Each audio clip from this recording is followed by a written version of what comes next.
Selamat siang dan salam sejahtera bagi kita semua. Pertama-tama saya menyampaikan izinnya. Mencuat kembali virus MERS di beberapa negara membuat Kementerian Kesehatan mensosialisasikan virus berbahaya ini ke masyarakat.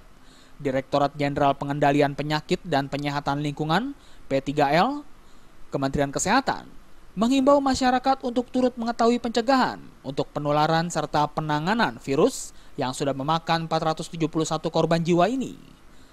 Ditjen P3L Kementerian Kesehatan Muhammad Subuh mengatakan, orang berumur lanjut cenderung lebih mudah dimasuki virus ini.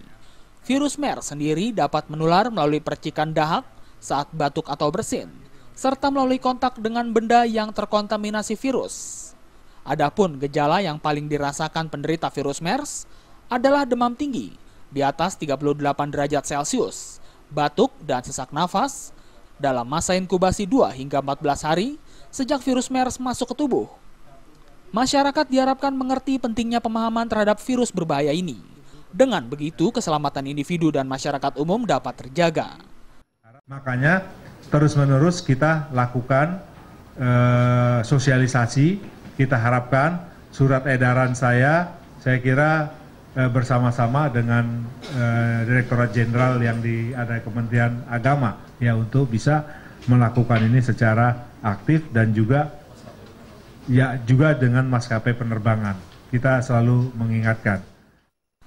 Adapun upaya pencegahan yang harus dilakukan masyarakat antara lain pola bersih dan sehat, menggunakan masker di tempat beresiko seperti kerumunan rumah sakit, mencuci tangan menggunakan sabun, menghindari kontak dengan penderita atau hewan penular, serta mengkonsumsi makanan dan minuman yang dimasak dengan baik.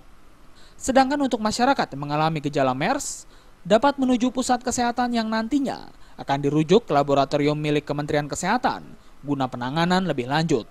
Dari Jakarta, Didarmawan Sasongko dan Ketut Sumadiase melaporkan.